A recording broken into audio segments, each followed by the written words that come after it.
Hello everyone, welcome back to the Glimpse of Gaming YouTube channel. I'm your host Malaire, your coach of the Liverpool Landos, and here I am for the coverage of week 1 of the PWC season 4. I'm really excited to actually start playing the draft league because I've joined leagues before, but sometimes they've never started. But this is the first one I've joined that's actually started. So yeah, here's my coverage for week 1. And first of all, I'm going to be covering my opponent's team. My opponent's name was Blackie. His team was called Forecast, and I didn't get his logo, but I'm going to be going over his squad first, and then I'm going to be showing you my squad, and then we're going over the replay. So yeah, that's how these coverages are going to go. So onto his squad. This is his squad. His signature, the one that he has to bring, is cast form. So yeah, he was doing this for the memes. I really respect that. But cast form does have very mediocre stats and would not have been much use. But it does get access to some moves. It can defog, it can Toxic and Thunderwave, it has Tailwind as well. It also changes with the weather, which is quite helpful because he does have some Pokemon that benefit from weather. So the cast form, I wasn't worried about the cast form itself, but I was kind of worried about the benefits it could bring to his team if he chose to be able to kill one of my Pokemon with a Toxic. And then he has Mega Venusaur, who has to hold the Mega Stone. All Mega Pokemon in this league have Mega Stone. They have to hold their Mega Stones. They are not required to Mega turn 1. So they can stay not Mega, I'm pretty sure. But so he could, in theory, use Chlorophyll and set up a Sunny Day with Cast Form, get its Weather Form up, and then use regular Venusaur with Chlorophyll.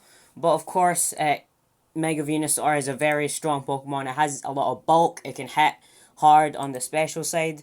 And come to think of it, it can hit off a 1-turn Solar Beam if cast form were to Sunny Day. So I was really preparing for this Mega Venusaur in the week. The next Pokemon would be Jirachi.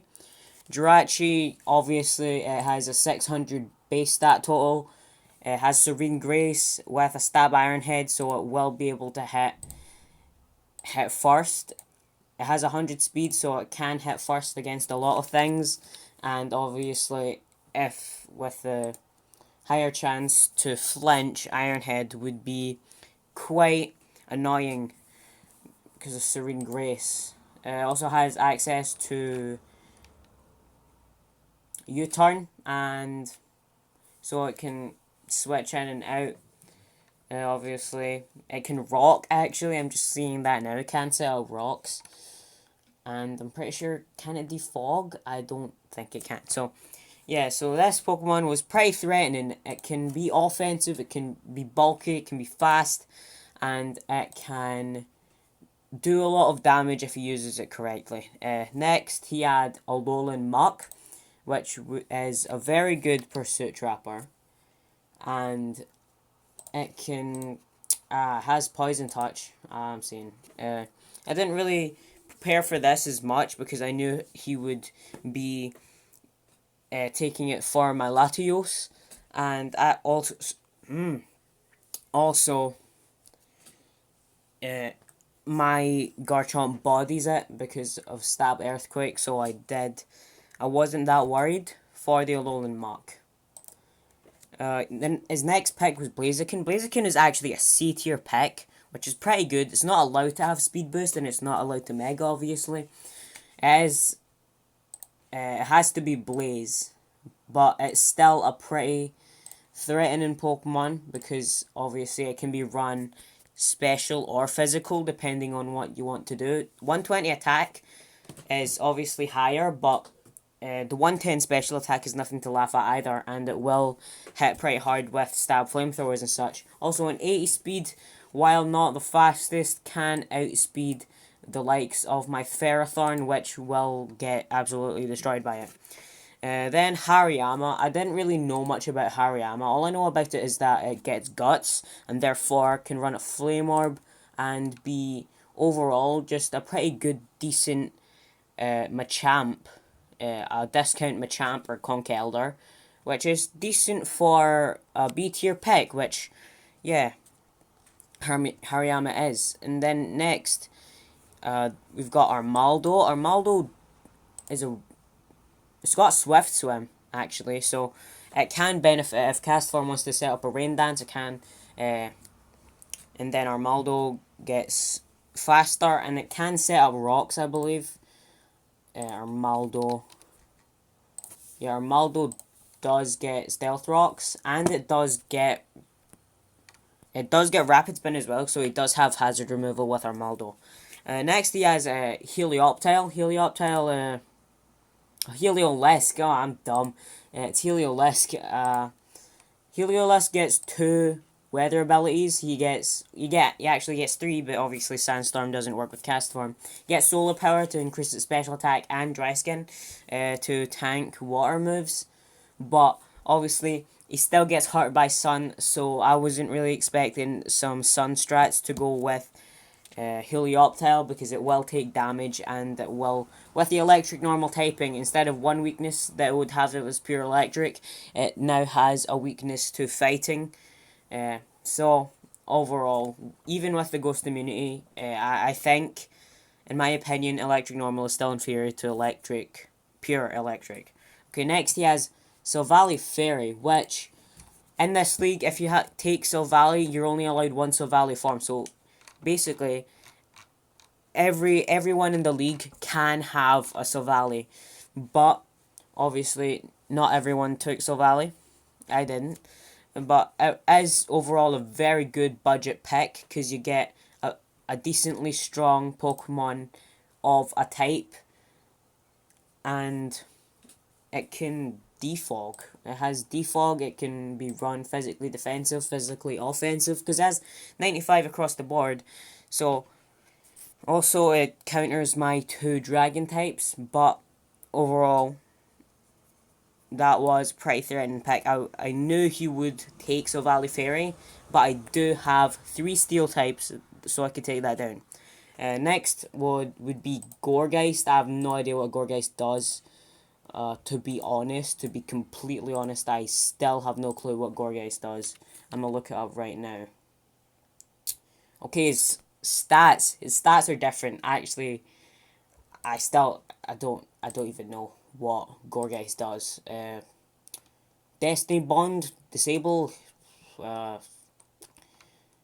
gets toxic, sure, yeah. Track Room, even though, yeah, okay, sure. Gourgeist, I wasn't really expecting him to bring Gourgeist, obviously, because, like, Gourgeist was a C tier. Why is Gourgeist C tier? I don't know. And his last Pokemon that I'm going to be talking about is his Haxorus. Haxorus is a very threatening Pokemon with a massive 147 attack stat, a very sizable 97 speed, so it can just, like, smacks things up if it is able to stay on the field, like an Earthquake, an Outrage. It also gets First Impression, which is absolutely bonkers, because you can switch it, and even if it has a Choice Band, it can run a banded Haxorus, switch it in, hit a First Impression, 90 base power, plus Choice Band boost, with the 147 attack. It'll do, like, quite a bit of damage to anything, unless it's resisted, and then it can just back out and can switch into something else. So that's Blackie's squad, and yeah, that took 10 minutes to go over a squad. That's probably what I'm going to be doing every week. So next is my squad that I'm going to be bringing. I have to actually have the Pokepaste things, so I can actually show you their movesets. This is basically the sheet I was looking at, so I could prepare just a list of his Pokemon and what they can do. So next is my squad. So obviously I have my signature Magnezone Newington Butts. I ran its choice specs. I'd usually be running it Choice Scarf to outspeed most steel types, outspeed most, because, I mean, with choice specs, Magnezone can have like a 360 speed stat, which is very nice. And then, but I chose to run Scarf on another Pokemon. You'll see that later. He's running Magnet Pull, obviously. I made him timid instead of modest, because Magnezone is going to be an attacker this week instead of a speedy Steel Killer. Of course, he does have Jirachi, but I figured out that Thunderbolt would do more. So, yeah, he's running Thunderbolt, Volt Switch, Flash Cannon, and Discharge. Thunderbolt for some good stab, Volt Switch to switch out and keep momentum, Flash Cannon also for good stab, and Discharge for the extra paralysis chance. Also, I would be usually running Hidden Power Fire, but as I just said, Thunderbolt hits Jirachi harder, and that's... I wasn't really that scared of Gourgeist, and Venusaur isn't weak to fire, so yeah, Specs Magnezone. Then next is I have Puff, the Choice Scarfed Garchomp for this week. He was maxed out on speed, yeah, jolly nature. This was my win condition. He was going to go fast and he was going to go hard, and he was supposed to be killing everything, because Earthquake has a very high chance to one-shot Jirachi, one-shots Blaziken, one-shots Mach, I believe, and it also actually two-hit KOs Fairy Valley with Earthquake. So I was gonna that was the plan. I was gonna switch into Garchomp, click Earthquake. So yeah, Garchomp. Oh nope. Next, Roblox the Ferrothorn. Yeah, had a fire resist berry on the Ferrothorn, just in case you wanted to switch into Blaziken and I had to stay in on Ferrothorn, or if he had a coverage fire move on another Pokemon, I could have the Occo Berry on Ferrothorn. It would be able to take the hit. We got the standard Ferrothorn set: Leech Seed, Stealth Rock, Gyro Ball, Protect. Obviously, you can set up hazards, set up the Leech Seed to gain some health back, Protect, so it can get a free Leech Seed, turn Gyro Ball for pretty decent damage. It kills Silvally Fairy pretty well. It deals with it pretty well. I don't know for one shots. I didn't actually do the calculation for that, but yeah, Roblox was coming this week. Next up, I have Frank Sinatra the Delmise. It was going to be pretty bulky. I put leftovers on it, synthesis as well, rapid spin to clear hazards. He did have a ghost type. He did have Gourgeist, so he did have a spin blocker, but I wasn't too scared of Gourgeist, as I keep saying, so I did decide I'm just gonna rapid spin on Delmise. Power Whip for some good stabs. Not very accurate, but still does a decent amount if I can land it. And Anchor Shot for trapping things. Also get Stab from Anchor Shot from the Steelworker ability. And yeah, Synthesis for recovery. So that's pretty cool. I was bringing Delmise this week. I did not know what to say. Next, Kenny Loggins, the Latios. He's running Life Orb. I usually run like Specs on Latios, but I'm running Specs on the Magnezone. Life Orb to do more damage, not as much as Specs, but I do get the choice to switch in on what? I do get the choice to switch up what moves I'm using. Maxed out special attack, maxed out speed, pretty standard. Timid, boosting that speed stat. The hell? What? I don't know. I'm an idiot. Did I say that Timid boosted special attack? I'm an idiot. Never mind. ignore that. I'm stupid. Yeah, I was running Draco Meteor and Psychic for some good stab. And then Roost for recovery, and I actually chose to run Thunder on my Latios. This was not, I wasn't going to use it for most situations, but if he did choose to set Rain for Castform, maybe get Armaldo in and try and do Swift Swim. If he did set up Rain for his Castform, I would be able to hit 100% accurate Thunders, but that was just in case. I wasn't really planning on using it, but it's there if I wanted to. And lastly is Andrew the Araquanid heavy duty boots to soak up all the damage from Stealth Rocks, so it didn't need to worry about that. Leech Life Liquidation is normal stab, because obviously I would run the normal stab on Araquanid. Water Bubble instead of Water Absorb, because there's no Dracovish. And sure. Leech Life and Liquidation, I already said that. Sticky Web for slowing down the opponents, and Toxic, because Toxic's cool. And invested in Special Defense and HP. This was going to be a bulky boy. So, yeah, pretty bulky. 132 Special Defense, jeez. Yeah, so onto the replay now. So basically, what I was expecting from him, for him to bring, I was expecting obviously Castform. I was expecting Venusaur, because like the only thing I have for that is Latios, I'm pretty sure. I was expecting a Alolan Muck to deal with my Latios, because it's dark, obviously. Jirachi, I'm pretty sure was a given, because Jirachi is a pretty solid Pokemon.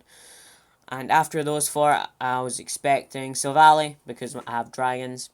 Or maybe, I was also considering maybe he wouldn't bring Silvally, because I have 3 Steels. But, yeah, Silvally. And I was probably expecting Haxorus or Blaziken after that. Yeah, so my prediction squad was, yeah, Castform, Venusaur, Jirachi, Muck, Haxorus, and Silvally. So let's get into the replay. Sorry about the poor quality. I did have to record this ahead of time so I could do this as slides instead of some weird thing. Let's get onto the replay. Have it here. This is going to be from my side. It's really zoomed out, because I did record it from this same app that I'm recording right now. So let's hop into it. Replay Pokemon Showdown. So yeah, we start off, and he leads off Castform, which I was expecting, because I was expecting it to set up Weather, and like lead the Garchomp because it just bodies everything on his team. And I did notice at this point he did not bring Venusaur, which I was not expecting. And he does Protect, and then he does Sunny Day, which I was expecting, obviously, because why would you draft Castform if you're not going to use the Weather on it? So he eats up another one of my Earthquakes with Protect, and I just click Earthquake again, because it kills basically whatever comes in. Next, he brings out his Silvally Fairy. I am going too fast. He brings out his Silvally Fairy to probably scare out my Garchomp, and then I bring out my Magnezone to try and kill it, but he does Parting Shot, and then switch into something that counters it better, which is Blaziken, and I switch out from my Magnezone into Araquanid to take like a Blaze Kick. Shadow Claw, what? I don't remember that. Yeah, Shadow Claw is my Araquanid, and he goes into Haxorus, and then I set up Sticky Webs with Araquanid, and then I actually... Oh, he sets up a Dragon Dance, yep. I set up Toxic to try and force him out before the damage gets too great. Make him take his boost away. I switch it to Ferrothorn to take a Dragon move, and he does Dragon Claw. He does take some extra damage from Iron Barbs, and then he takes more damage from Toxic, and then he takes his Haxorus out, goes back into Blaziken. Obviously, I'm expecting him to stay in, so I Leech Seeded, and I Protected, expecting a Blaze Kick. He defogs, which I did not know that Blaziken gets. I'm admitting that. I go into Araquanid, expecting Blaze Kicks. He Blaze Kicks. Goes back into Haxorus, obviously. I am in pretty good shape to fight the Haxorus. Do Liquidation. That was for his Blaziken, actually. But yeah, I do. It does decent amount of damage. He Dragon Claws. I survive on 2% HP. And I do get a Leech Life off. Healing me back up. And then I switch into... Yeah, I switch into Dilmise to take another move so that Araquanid doesn't die, keep up my differential, and then Toxic kills Haxorus. Yeah, I was pretty early on that one. And then he brings out a Alolan Muck, and I do a massive misplay here. I try to withdraw my Dilmise, and he pursues, and Dilmise dies. So, that is not good, obviously. I have a death. But, sure. And then I go into Garchomp, obviously, to kill the Muck. Earthquake still does a very good amount of damage to Savali, does 56%. I outspeed, so I just click Earthquake and kill him. And then from this point on, it's pretty clear what's going to happen. He goes into Jirachi. I have like a 90% chance to Oko, but it doesn't Oko. He lives on 2 HP. I'm expecting the Ice Punch. He Iron Heads, and then dies to Rough Skin. If he had Ice Punch right there, he probably could have taken out my Garchomp, but he chose to go for the Iron Head and died. And then he Shadow Sneaks with Muck. He does get a bit of damage off, but doesn't kill. Ayoko with Earthquake. Goes down, Garchomp gets another kill. Then we've got Blaziken coming in, and yeah, this exact same thing happens. He actually has a Focus Sash, goes for Shadow Claw, and dies to Rough Skin. There's my first week of the PWC, and that's about cool.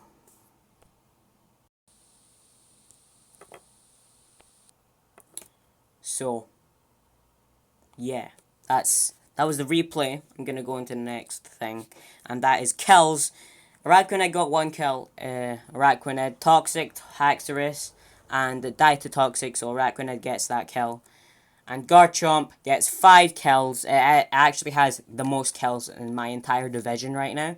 So, yeah, Garchomp put in massive work. I just clicked Earthquake and killed everything, which is a pretty good thing. Especially because he didn't really prepare for Garchomp that well. He didn't Ice Punch my Garchomp for some reason.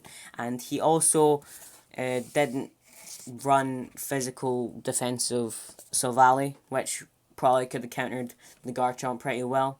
And yeah, that's all my kills from this week. There's only two kills on this. There's only 2 Pokemon on this slide. And actually for this, I'm going to be racking up the kills. Not just for that week, but overall. So next week, there's going to be 5 Garchomp kills and 1 Araquanid kill already there.